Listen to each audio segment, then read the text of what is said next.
Now, this is a table here. It's a nice table to summarize the things that we've talked about. Let me dissect this for you. In general, this is all about creatinine clearance, first and foremost. We'll talk about two ends of the spectrum. We'll talk about increased creatinine clearance and common causes for that and possibly why. And then as we complete the high yield or most common cause of increased creatinine clearance, we will then go into what's known as decreased creatinine clearance. Let's begin. So normal pregnancy. Close your eyes. Think about a pregnant lady. Okay. Next, what might you be thinking about? Her plasma volume, as soon as she becomes pregnant, in general, what about her plasma volume? It increases, does it not? So, in a normal pregnant woman with an increase in plasma volume, I am now delivering increased amounts of plasma to my afferent arteriole, thus to my glomerulus. What strawings forth are you now increasing? Good. Hydrostatic pressure. Excellent. Which pressure is that? The pulling or the pulling? Pushing pressure. It's the pushing pressure, isn't it? So now you have increased amounts of plasma volume arriving at the afferent arteriole and the glomerulus. It is going to push more substances, or in other words, filter more. So now if you filter more with the normal kidney, what will you then expect at the end of the first trimester when usually the plasma volume might increase as much as 50%? Obviously an increase in creatinine clearance. From physiology, a concept that you must keep in mind, also dealing with pregnancy, important for renal function, is something called renal threshold for glucose, and we will spend some time with that. And all that I wish to say about this at this point, so at least I'll plant a seed in your head, and then we will further discuss this, is how the renal threshold for glucose decreases in a pregnant woman. Fact. The renal threshold for glucose decreases in a pregnant woman. There's more glucose in the urine of a pregnant lady on purpose. In general, when you have a pregnant lady, what is her plasma glucose? It'll be elevated in general because you want to feed the little bit of baby. The fetus, it's hungry, right? So it'll be fun when we get to that point. Move on. So now, that's normal pregnancy. Let's talk about diabetic early on. And with diabetes, there's going to be two major issues within the renal region. And here it'll be the blood vessels that are affected, much more so with efferent, interesting enough. So now, think about where you are and don't just read. Conceptualize the efferent arteriole. Where are you? Distal to the glomerulus, correct? And if it's diabetes, what kind of blood vessel change do you find in general? Tell me about diabetes mellitus. Is it a chronic issue or is it an acute issue? It's a chronic issue, right? 10, 15, 20 years have taken place. You may or may not have controlled your glycemic control. Maybe you didn't monitor it properly. Really difficult at times. You'd think about HbA1c and all these things, and so therefore the type of pathology that takes place with diabetes mellitus is called non-enzymatic glycosylation, or you might know it as being advanced glycosylated end products, for the most part, similar. And but more importantly is that the blood vessels are undergoing a process. Please highlight in your head, hyaline arteriolosclerosis. How important is that? Very.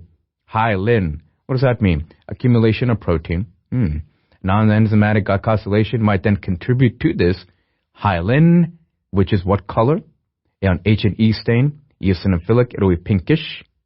And this is accumulating in the lumen of the blood vessel, causing what? Constriction. Okay, great. Not so much for the patient, but the concept is great, isn't it? So you're going to constrict pathologically the efferent arteriole. Okay? Are you picturing this? So what may then happen proximally? You added a resistor in a series. What then happens proximally? An increase in pressure. When you increase in pressure, then what happens to hydrostatic pressure? It increases. Let me ask you something. Okay, so you want to discipline your child. You discipline your child and maybe you are a little strict or whatever, but then you spank the child.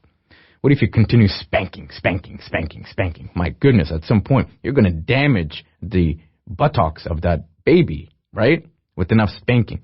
Well, with efferent arteriolar constriction, you're spanking the glomerulus. Spank.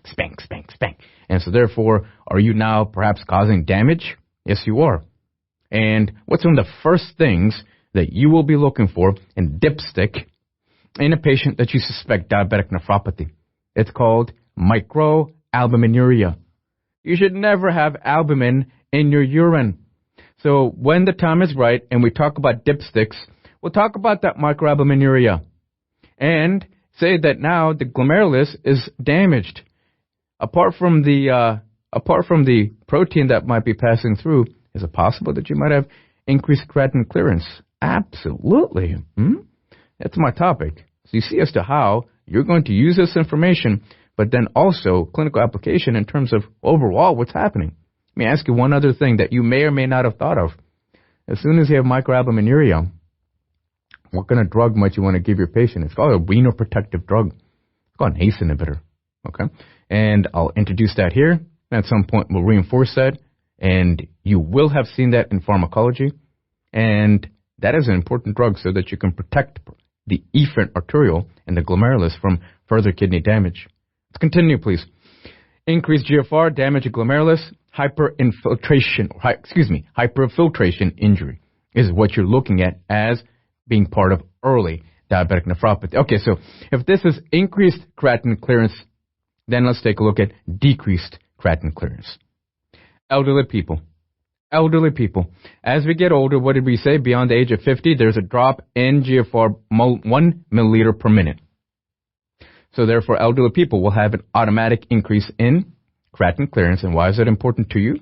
We just discussed earlier as to how it's important that you measure or assess kidney function by using the clearance formula, UV ultraviolet over P, right? And once you do so, you get renal function assessment, and you want to make sure that you understand and adjust the dose of your nephrotoxic drug.